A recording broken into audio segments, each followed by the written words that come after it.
trafficking, the preservation of his life. Haharapin niya ang alleged na mga accusation sa kanya na human trafficking, rape, at ano pa man na lahat na inaakusan ninyo, which is alam namin na hindi totoo, pero sige na lang. Pero haharapin ni Pastor yan, basta nasa tamang korte. At guaranteed siya na safe ang buhay niya. Hindi siya nag-i-evade ng law, ulitin ko lang po. He's not evading the law because he has always taught us to abide by the law. And so, kailangan lang niya ng self-preservation, kailangan niya i-save yung buhay niya. Huwag lang makialam ang Amerika. Kasi, yung information nga nakakarating sa amin, hindi sila mag-extradition, but extraordinary rendition. Sinabi niya ni Pastor, huwag lang makialam ang Amerika. I-secure nyo lang yung seguridad ni Pastor. Haharapin niya lahat ng accusations niya sa korte. So ganito ang nangyari. Ilang beses sila nag-search, nagbigay ng warrant of arrest para sa inosenteng tao at hindi pa convicted. Hindi siya fugitive kasi hindi siya nag-escape sa law. Sorry. Huwag yung tatawagang fugitive yung hindi nag-escape sa law. At pastor siya. Pastor namin siya. Buong buhay namin binigay na namin kay pastor kasi alam namin yung sinusunod namin.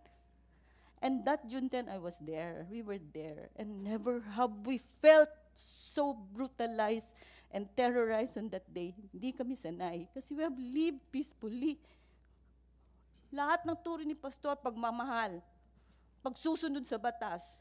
Tapos, to our horror, we were about to pray. I was looking at my watch, it's 3:50. The silence of that morning was broken by the siren because that is our only way to inform everyone that we were already under attack. You say we are armed and dangerous. You have your body cams with you. The camera will not lie. The CCTV will not lie. We were there because we were about to pray for our devotional dawning prayer. And that is when, all of a sudden, I just heard all those, the female workers running around. We have to protect our compound. We have to protect our property. It is our home. That is our inheritance given to us by the Almighty Father. And we worked on that by the blood, sweat, and tears of all the kingdom citizens. Yun lang ang pamamahay namin. Yun lang ang lugar namin, kaya pinoproteksyon namin. Binigay yan sa amin ng ating Panginoon Diyos. Pinangunahan ng aming mahal na pastor. Why we are protecting that? Because it was, yun ang iniwan ni pastor sa amin. And we vowed to protect it no matter what. So yun yung nangyari. So tanong natin, excessive ba yung lulusob ka sa banal na dako na kung walang ginagawa kundi manalangin, magpuri sa Ama, magsisimba, at wala ibang tinuturo kundi pagmamahal sa kapwa, pagsusunod sa batas, at pagmamahal sa Diyos. Excessive ba yung, for the first time in my life, I saw all those PNP personnel who were ready geared for war with all their ammunitions, yung mga baril nila napakalaki. I did not know what to do, but the children, the women, the mga workers kasama namin sa gate.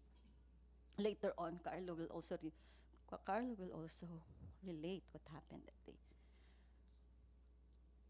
It only not resulted in a pain so deep that even until now, the pain is there. Hindi man namin sadyain. Alam ko trauma is matagal mag-heal. It's not only pain, trauma, but it also resulted and caused the death of 2 of our members from the Balaan tribes in Kitbog. You also May namatay? Opo, dalawa. Bakit? Anong nangyari? Because of the trade, na trauma sila, sir, kasi mga Bilaan, for the longest time, napaka-peaceful na po nung sa Sarangani province. E nung madaling araw, sinugod yung bahay nila, mga bahay nila, at pinilit silang palabasin. Yung una, pinagsisipa yung mga door. Madaling araw, sir, halos mga pawid lang yung bahay nila. Tapos yung unang, yung matanda, may sakit na siya. Kaya medyo nasa labas na lang siya ng bahay. Pinilit talaga siyang palabasin. Labas kayo. Matanda na, sir, kasi may sakit nga. Pinalabas. bedridden siya. Pinalabas talaga, pinilit nila lahat, pati yung matatanda, pinilit nilang palabasin sa bahay. Sir, hindi po yun sa compound, nasa community po yun, mga bilaan yun. Ancestral domain yon, malapit yung tinutulungan ni Pastor So, yun. right there and then, during that activity, The namatay? next day, The next day. hipalabas kasi siya ng madaling araw. Yung dalawa. Isa muna, ganito Isa. sir, yung tatay ng bedridden na may sakit, pinalabas, pinilit palabasin, nagpamakaawa, ginising nila ng mga baril ng lalaki talaga ng mga arms nila. Pinilit nila lumabas. Yung iba, sabi nila, ang ginaw, madaling araw na sa bundok. Pinilit nila. Yung the day after that, hindi na siya kumain. Ayaw na niya. Tapos palagi niya, ang iniisip niya, baka kunin nila si Pastor. Kasi member na po sila. Naunawaan po nila yung mensahe ni Pastor. Yun yung takla, baka makuha nila si Pastor. Walang warrant of arrest. Picture lang ang pinakita. 8. Picture, kilala niyo ba to? Ganun po nangyari doon sa Kitbog. Tapos, yung asawa niya, the following din, matay yung father. That day din, yung asawa ni William, tinitimpla pa niya ng kape yung mga sundalo. Nanginginig siya. After a few days, na-stroke. Hindi na si Brother William nakapaglibing sa father niya kasi na-stroke yung asawa niya. Tinulungan namin din nila sa hospital. Dili naglaon. Sir, namatay din. So, 2 yung namatay doon sa pamilya na yun. Tinulungan namin hanggang ngayon. Just yung may bata doon. Kasi, naano siya, siguro hindi lang talaga kaya i-process ng utak niya. Parang natuliro. Naloko pag may makikita siyang drone, binabato niya. Pag may makikita silang naka-uniform, natatakot sila. Kahit wala, sir, nasira yung bait. Hindi talaga, hanggang ngayon, pinapagamot namin. Hanggang ngayon, namin. Tapos yung sa Glory Mountain naman, may mga footages naman, sir. Yung sinabi nila na nakipaglaban dahil may bolos, natural kasi bundok yun. Glory Mountain yun.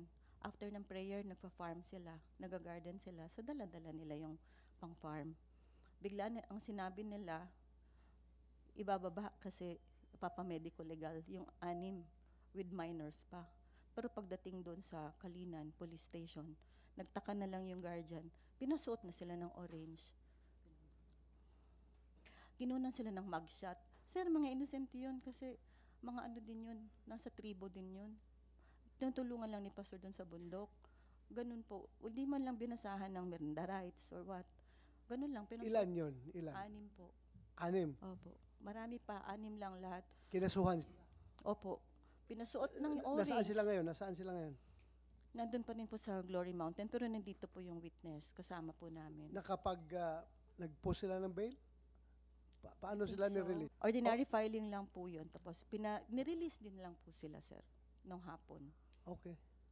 Anong kaso nila, attorney? Anong kinaso? Obstruction of justice daw. Obstruction of justice ang final nila. Ng Kasi? PNP. Kasi Talaga nag-obstruct sila na hindi makapasok ang pulis? Ganun ginawa nila? allegedly po, yun ang allegation ng Philippine National Police. Actually, 8 po yung dinala. And then, nung na-realize nila na minors pala yung 2, pinakawalan. And then later, pagdating dun sa police station, pinaila na sila ng kaso po. Sila pala lahat, yung 8 pinaila ng kaso ultimately. Oo. At least regular filing, hindi in-inquest. In fairness, regular Fairness, filing. Regular filing. Thank you. Please continue, ma'am. Okay, so more or less that's what happened last June 10. And hindi lang kasi kung excessive yung pinag-uusapan, hindi lang naman kasi galing sa Region 10 yung lumusob.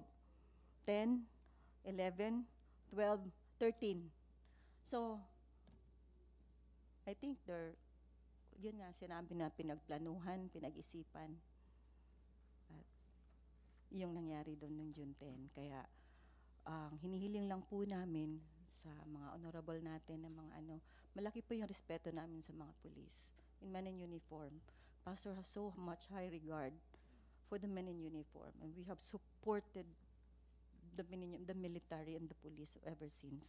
Hinihiling lang namin ang patas na pagdinig, At ang maliwanag na yun ng katotohanan at katuwiran po ang mananaig. Maraming salamat po.